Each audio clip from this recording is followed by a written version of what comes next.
proses pengadaan CPNS itu dilakukan sesuai dengan kebutuhan. Saya belum bicara boleh atau tidaknya di tahun 2021.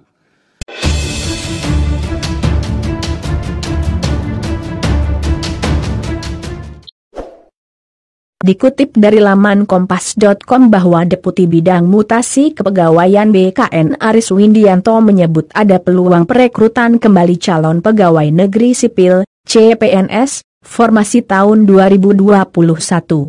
Namun, dia tidak menegaskan kapan pelaksanaan perekrutan CPNS tahun depan akan dimulai. Kebijakan apakah di tahun 2021 akan dilakukan perekrutan atau penerimaan ASN? Itu nanti akan dibicarakan dan didiskusikan lebih lanjut sesuai dengan kebutuhan. Peluangnya ada, karena di tahun 2020, tidak dilakukan penerimaan ASN, ujar dia dalam Rakornas Kepegawaian Virtual BKN pada hari Kamis lalu.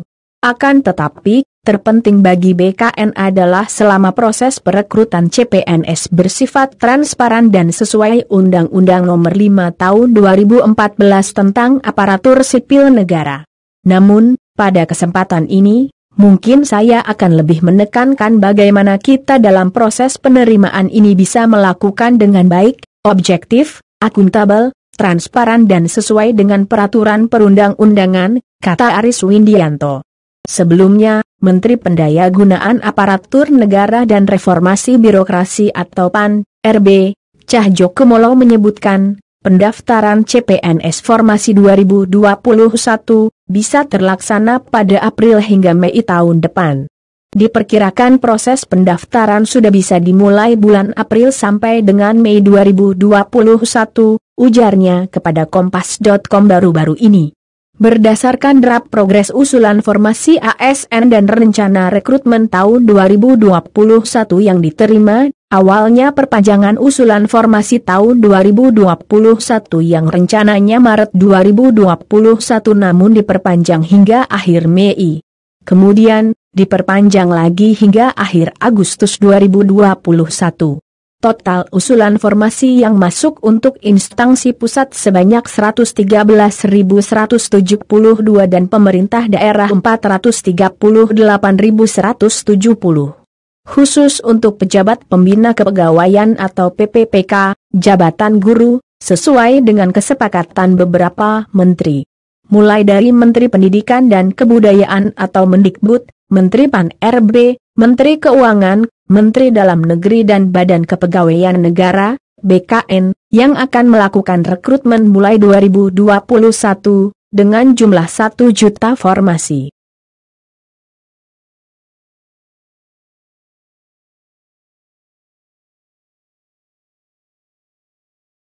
Dengar, ya. Terima kasih Mbak Herlina. Tadi Bapak sekalian yang saya hormati, selamat siang dan salam sejahtera bagi kita semua. Tadi sebelum saya naik ke panggung ini, saya mendapat informasi dari host Slido bahwa pertanyaan, pernyataan maupun dukungan dari para audiens untuk kami itu jumlahnya luar biasa. Dari sekitar 200 pertanyaan, mungkin 100 sendiri terkait dengan mutasi. Namun dalam kesempatan ini saya akan mencoba menanggapi beberapa pertanyaan, tapi yang pertama mungkin satu dulu, yaitu dari Kementerian Luar Negeri, ini Bapak atau Ibu Merlen dari Kemlu. Apakah seluruh kementerian lembaga akan diperbolehkan melakukan rekrutmen di tahun 2021? Bapak Ibu sekalian yang saya hormati, bahwa penerimaan CPNS itu tujuannya adalah untuk memenuhi kebutuhan suatu lembaga dalam melaksanakan tugas dan fungsinya. Oleh karena itu, proses pengadaan CPNS itu dilakukan sesuai dengan kebutuhan. Saya belum bicara boleh atau tidaknya di tahun 2021. Namun pada kesempatan yang baik ini mungkin saya akan lebih menekankan bagaimana kita dalam proses penerimaan ini bisa melakukan dengan baik, dengan objektif, akuntabel, transparan, dan sesuai dengan peraturan perundang-undangan.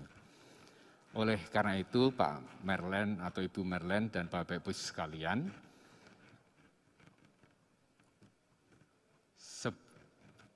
tahap awal dalam melakukan penerimaan CPNS tentu saja perlu dilakukan dengan penghitungan kebutuhan. Ada amanat bagi seluruh instansi untuk melakukan penghitungan kebutuhan ASN 5 tahun ke depan dan kemudian dirinci dalam setiap tahunnya. Dan dalam kondisi sekarang ini mungkin perlu dipikirkan atau mungkin metode penghitungan kita sudah tidak sesuai lagi dan perlu disesuaikan dengan kebutuhan di era adaptasi kerja baru nanti. Jadi banyak mungkin jabatan yang tidak dibutuhkan maupun banyak juga jabatan baru yang dibutuhkan. Oleh karena itu kami berharap seluruh instansi melakukan analisis jabatan, evaluasi jabatan, dan kemudian penghitungan beban kerja dan penghitungan kebutuhan ASN kembali untuk diajukan kepada Kementerian PAN-RB dan BKN.